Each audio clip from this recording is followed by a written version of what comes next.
Halo sobat, pintu teater 1 telah dibuka. Baik lagi nih sama Mimin. Kali ini Mimin bakalan ngebahas sebuah film unik yang menarik buat kalian ikutin. Film ini berjudul Exam. Menceritakan tentang 8 orang yang sama sekali tak mengenal satu sama lain untuk mengikuti tes lamaran pekerjaan. Tak ada pertanyaan dan hanya satu jawaban. Kedelapan orang ini harus bahu-membahu mencari tahu apa yang menjadi jawaban untuk menjadikan mereka sebagai pegawai di perusahaan tersebut.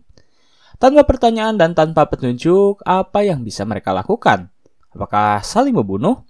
Penasaran dengan kelanjutannya? Tanpa menunggu banyak lama, mari kita mulai intronya.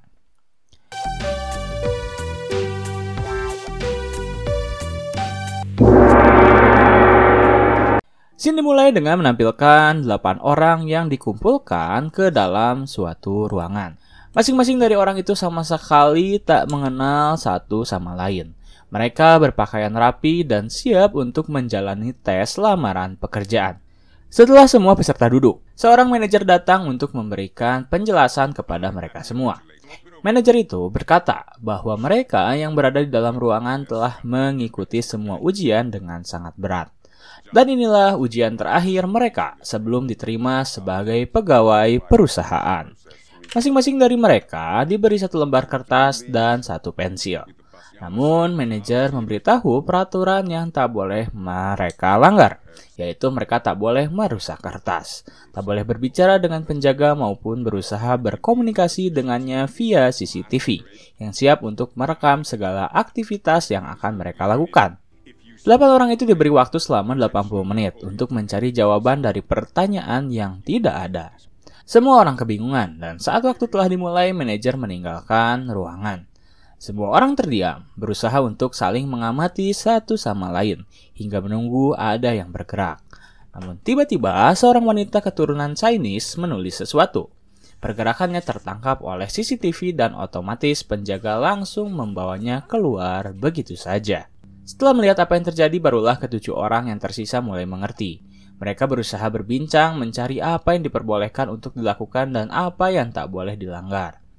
Seorang pria berdiri, memastikan jika semuanya baik-baik saja. Dan benar, tak ada pergerakan dari penjaga. Karena mereka tak mengenali satu sama lain, akhirnya pria berkulit putih itu mulai menyematkan sebutan untuk setiap orang. Yang pertama terdapat black dengan kulit hitam, brown dengan kulit coklat, white dengan kulit putih, blonde dengan warna rambut pirang, brunette dengan warna rambut kecoklatan, dark dengan warna rambut hitam, dan deaf karena ia sama sekali tak mau berbicara. Semua orang setuju untuk menggunakan nama panggilan tersebut. Kemudian mereka berusaha bekerja sama untuk mencari tahu apa yang bisa mereka lakukan. Setiap percobaan mereka lakukan dengan hati-hati, karena mereka khawatir jika penjaga akan tiba-tiba menangkap mereka dan mengeluarkannya dari ruangan. Percobaan pertama adalah ketika White dan Brunette memiliki ide untuk mencoba menyinari masing-masing kertas mereka ke cahaya yang berada di ruangan. Karena mereka berpikir bisa saja terdapat sebuah tinta yang telah dimodifikasi sebaik mungkin untuk terlihat di dalam cahaya. Mereka pun mulai mencobanya masing-masing, tetapi hasilnya nihil.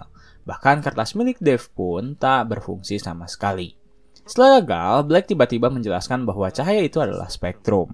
Terdapat cahaya yang terlihat dan terdapat cahaya yang tak terlihat, seperti ultraviolet, infrared, dan sinar X. Mendengar ada cahaya yang lebih bisa memungkinkan untuk dicoba, akhirnya White setuju untuk mencoba merusak semua lampu yang ada. Tetapi terdapat penolakan dari Brown dan Dark. Mereka tak setuju karena khawatir akan melanggar peraturan. Akhirnya diadakanlah voting. 5 orang setuju untuk merusak sumber cahaya, dan 2 orang lainnya tak setuju. Karena dominan 5 orang setuju untuk merusak, dengan terpaksa Brown dan Dark mengikuti kemauan mereka. Semua lampu dihancurkan dan dirusakkan untuk mencari apakah lampu yang lainnya akan terbuka. Dan benar saja, sinar ultraviolet muncul dari sela-sela ruangan. Mereka pun langsung kembali mencoba menyinari kertas mereka masing-masing dengan sinar ultraviolet. Tetapi tetap saja hasilnya nihil. Black tak putus asa. Ia kembali menjelaskan masih terdapat sinar infrared. Dan kebetulan Dark menemukan sebuah celah. Black mencoba untuk merusak salah satu kertas dan muncullah sebuah pecahan lampu berwarna merah. Ia yakin di ruangan ini pasti terdapat infrared. Akhirnya mereka kembali memecahkan sinar ultraviolet dan muncullah cahaya infrared. Namun, meskipun mereka mencobanya berkali-kali, tetap saja usaha mereka gagal. Bahkan White yang mencari ide ekstrim, ia mengencingi kertasnya sendiri untuk mencari tahu apakah tulisan akan muncul apabila dilumuri oleh air kencing. Namun usahanya tak membuahkan hasil sama sekali dan justru mengotori ruangan. Masing-masing dari mereka mulai frustasi dengan apa yang terjadi. Dark meninggalkan kecurigaan setelah ia membicarakan terkait perekrutan dengan cara seperti ini. Brown mulai curiga terhadapnya dan bertanya-tanya apakah Dark merupakan salah satu dari mereka. Salah satu dewan yang ingin menguji sebuah tes tentang perekrutan pegawai. Namun tak ada yang tahu kepastiannya. Lalu tiba-tiba Brunette memiliki ide. Ia mengatakan bahwa kelemahan dirinya adalah kekuatan. Maka dari itu, ia akan melakukan segala cara untuk keluar dari sini menjadi seorang pegawai. Perlahan, Brunette menghampiri penjaga yang tetap terdiam apabila ia tak harus melakukan sesuatu. Kemudian, Brunette mulai merogoh saku milik penjaga dan ia menemukan pemantik api. Dengan pemantik api tersebut muncullah ide-ide gila, seperti mencoba untuk menyalakan alarm darurat yang terdapat di atas ruangan. Awalnya mereka tak setuju, karena mungkin bisa saja alarm tersebut akan membuat CCTV mendeteksi mereka melakukan kecurangan. Tetapi karena tak ada ide lain yang mereka berikan, Brunette mulai melakukannya sendiri. Ia mengambil meja, menumpukannya dengan kursi, dan mulai menyalakan apinya. Karena tak sampai menuju alarm darurat, White berimprovisasi dengan melipat sebuah kertas agar Brunette bisa membakarnya. Dan akhirnya alarm darurat mendeteksi adanya api.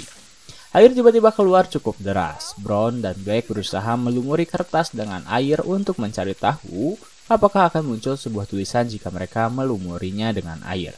Namun, apa yang Brunette lakukan adalah sia-sia dan justru membawanya ke dasar jurang. Karena saat semua yang ia lakukan telah selesai, Brunette mulai kebingungan ketika ia mencari kertas miliknya. Ternyata kertas yang White berikan padanya untuk dibakar adalah kertas miliknya sendiri. Otomatis Brunette langsung dibawa oleh penjaga untuk dikeluarkan dari ruangan. Kini hanya tersisa 6 orang saja. Kesempatan semakin terbuka karena orang semakin berkurang. Setelah berhasil menyingkirkan Brunette, White tiba-tiba mendekati Dave, menyuruhnya untuk merobek kertas miliknya dan memasukkannya ke dalam mulutnya. Dave yang memang tipikal seorang pendiam hanya bisa mengikuti apa yang White suruh padanya. Dan otomatis Dave tereliminasi. Semakin berkurangnya orang, Black dan Brown mulai curiga dengan apa yang ingin White lakukan kepada mereka. Padahal di awal perekrutan, White meminta kerjasama setiap orang untuk mencari tahu jawaban yang sama sekali tak mereka ketahui. Namun tiba-tiba Brown menemukan sesuatu ketika ia mengucapkan padam dan nyala. Lampu otomatis mengikuti perintahnya. Dan kini mereka baru tersadar jika ternyata mereka dipermainkan selama ini.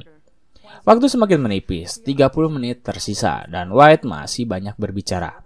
Karena lelah mendengar celotehan yang White keluarkan, terlebih ia berdebat dengan Dark, Black tiba-tiba menghajar White hingga ia tak sadarkan diri.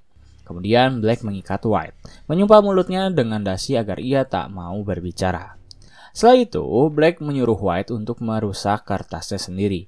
Tetapi karena White tak memiliki tenaga untuk menulis, pensilnya pun terjatuh dan usaha Black gagal. Sembari menunggu White siuman, mereka mulai uring-uringan. Dan saat White siuman, ia meminta untuk berbicara. Black tak mau melakukan itu pada awalnya. Namun Dark yang merupakan seorang psikolog merasa kasihan pada White. Ia pun langsung membuka penutup mulutnya. Dan White pun langsung meminta Black untuk segera memberikannya sebuah obat yang ia simpan di dalam saku kirinya. Black tak percaya. White terus memohon karena obat itu harus ia minum selama 1 jam sekali. Apabila ia tak meminum obatnya, maka tubuhnya akan mulai kejang-kejang, pusing, serta menggigil, yang akan membuatnya mati perlahan. Black dengan santainya menjawab, jika kau menggigil, maka kami akan lebih mudah untuk mengetahui siapa dirimu sebenarnya. Dan karena White tak meminum pilnya, ia tiba-tiba tak sadarkan diri. Saat White kembali tak sadarkan diri, kecurigaan Brown terhadap Black mulai muncul kembali. Ia bertanya-tanya apakah Dark adalah salah satu di antara mereka. Kini ia mulai menekannya. Saat Dark menjelaskan bahwa ia adalah seorang psikolog, Brown tiba-tiba secara diam-diam mengikat Dark dan mulai menginterogasinya. Ia menekan Dark untuk menjelaskan siapa dirinya sebenarnya dan memberitahu mereka perusahaan apa yang melakukan ini. Awalnya, Dark tak mengakui siapa dirinya, tetapi setelah cukup lama ditekan oleh Brown, akhirnya ia baru mau mengakui bahwa ia memang salah satu pegawai di perusahaan ini. Tetapi ia sama seperti yang lainnya, melamar ketika ia mendengar ada lowongan lain untuk posisi yang ia inginkan. Rasa belum cukup puas, Brown tetap menekan Duck untuk menjelaskan secara lebih detail tentang apa yang tengah terjadi. Duck bersumpah, ia tak mengetahui apapun selain dirinya adalah seorang pegawai. Brown mulai mengeluarkan kartu as terakhirnya. Ia mengambil kertas miliknya lalu mengatakan jika setiap helai di kertas memiliki sudut yang cukup tajam untuk membuat kulit manusia berdarah. Brown mempraktekkan hal itu kepada salah satu jarinya yang membuat Duck ketakutan. Black berusaha untuk menghentikan apa yang Brown lakukan, tetapi Brown justru menghajar Black hingga ia tak bisa bangkit. Karena Duck tak kunjung menjawab, akhirnya Brown mengarahkan kertas miliknya pada salah satu mata milik Duck. Barulah di situ Duck berjanji akan berbicara. Tetapi saat Duck akan berbicara, mereka semua dikejutkan oleh apa yang White perlihatkan. Ya, perlahan tubuhnya menggigil dan ia benar-benar membutuhkan pil tersebut. Tetapi saat mereka periksa ke dalam sakunya, pil yang White miliki hilang. Seperti apa yang Brown katakan. Mereka tak bisa mempercayai satu sama lain. Maka dari itu, Brown menyuruh mereka untuk saling menggeledah satu sama lain. Semua aman, bahkan Brown pun tak menyembunyikan sesuatu. Tetapi Duck cerdas, ia melihat ke arah meja bawah milik Brown dan menemukan pil tersebut. Brown mengatakan jika White pantas mati untuk itu. Bahkan saat Duck hendak memberikan pil kepada White, Brown menghentikannya yang membuat pil miliknya terjatuh ke dalam penyerap air. Situasi semakin genting. Duck panik. Ia meminta tolong kepada CCTV untuk segera membawa White ke rumah sakit. Tetapi apa yang Duck lakukan justru membuatnya melanggar peraturan sehingga ia dengan terpaksa tereliminasi. Saat White perlahan mengeluarkan darah, Blonde berhasil mengambil pil tersebut. Setelah ia menggunakan penjepit rambutnya untuk merogoh ke dalam pagar yang menutup penyerap air. Kemudian ia dengan cepat meminumkan pil tersebut dan tak lama setelah itu White mulai siuman.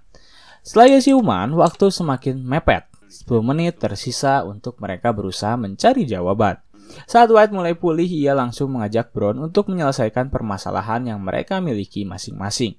Kemudian White membuka dasi yang terikat pada lehernya dan menjelaskan jika kini ia tak membutuhkan bantuan mereka, karena ia telah mengetahui apa yang ia butuhkan. White lalu menoleh ke arah penjaga dan berusaha untuk meraih senjata miliknya. Namun ternyata Black menyadari hal itu. Ia langsung mencegah White dan menghajarnya. Kemudian Black langsung mengambil senjata yang berada di saku penjaga dan meminta White untuk segera menyerah. Black mengambil senjata tersebut bukan untuk dipergunakan untuk membunuh mereka, tetapi untuk mencegah White mengambilnya. White yang kalah berusaha untuk mengajak Black berdamai dan berbicara. Ia sengaja melakukan hal itu untuk membuyarkan fokus Black. Dan saat White menyuruh Black untuk menembak kepalanya, Black terdiam. Lalu tiba-tiba White kembali menyerangnya, sehingga terjadilah aksi perkelahian. Brown ikut membantunya, namun pertarungan ini tetap dimenangkan oleh White. Ia lalu mengambil pistol tersebut, tetapi ia hendak menembakkannya. Ternyata pistol itu membutuhkan sidik jari penjaga. Tak tanggung-tanggung, White menghampiri penjaga, mengambil tangannya dan langsung menempatkan tangannya ke arah pelatuk. Karena tak ingin tewas sia-sia, Brown memberi apa yang White inginkan, yaitu ia ingin sendirian menjadi pemenang. Brown pun menyerah begitu saja. Begitu juga dengan Blonde. Ia keluar perlahan, sementara Blonde saat ia hendak keluar, ia mengucapkan kata padam, sehingga lampu mati secara tiba-tiba. Kemudian Black mulai memanfaatkan situasi itu untuk menyerang White. Tetapi sepertinya usahanya sia-sia, karena White tetap bisa melihatnya, dan akhirnya Black tak sadarkan diri. Setelah ia menyadari jika dirinya tertembak, di detik-detik terakhir White merasa bahwa ialah peserta terakhir di ruangan tersebut. Namun ia salah karena Blonde tak benar-benar keluar dari ruangan. Kakinya masih menyisakan bagian dari tubuhnya, yang berarti Blonde benar-benar bukan menyerah. Waktu mulai menghitung mundur dengan cepat, sementara White mulai depresi dan ia melanggar peraturannya. White mengajak manajer berbicara karena ia merasa dirinya lah orang terakhir yang bertahan. Karena hal itu, penjaga memintanya untuk segera keluar. Tetapi, tiba-tiba cahaya terang muncul dari balik layar yang menampilkan siluet seseorang. White lalu dikeluarkan, sementara Blonde mulai menyadari kebenaran dari perekrutan pegawai tersebut.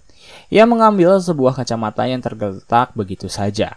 Kemudian mengambil pecahan kaca dari lampu dan mulai menyatukan kedua benda tersebut ke arah kertas. Di sanalah terlihat sebuah pertanyaan, dan ternyata pertanyaannya hanya satu, yaitu pertanyaan pertama. Setelah menyadari hal itu, pemilik dari perusahaan tiba-tiba muncul menghampirinya, dan orang itu adalah Dave. Ya, orang yang White bully dan ia suruh untuk segera menyerah. Tak lama setelah itu, sang manajer pun datang, memberi selamat kepada Blonde karena ia berhasil membuat Dave terpukau dan ia berhak untuk menjadi seorang pegawai. Namun Blonde menolak, ia ingin memberi beberapa pertanyaan terlebih dahulu, yaitu mengapa pemilik perusahaan tak terlihat seperti seorang pebisnis. Manajer menjawab jika pemilik perusahaan mereka tak suka ketenaran. Ia juga bukanlah seorang pebisnis, melainkan seorang ilmuwan yang menemukan sesuatu. Lalu Blonde melontarkan pertanyaan kedua, yakni apakah harus ada pembunuhan. Mendengar hal itu manajer tertawa, lalu Dave tiba-tiba berkata dia bangkit kembali. Saat Blonde menoleh, ternyata Black masih dinyatakan hidup. Lalu sang manajer menjawab pertanyaan Blonde, yakni mereka tak benar-benar menaruh peluru di dalam pistol tersebut. Di dalam pistol itu justru terdapat sebuah pil yang bisa menghilangkan mutasi virus yang berada di dalam tubuh milik seseorang. Setelah mendengar penjelasan itu, Blonde pun menjulurkan tangannya ke arah Dave sebagai tanda persetujuan jika ia mau bekerja sama dengannya. Tamat.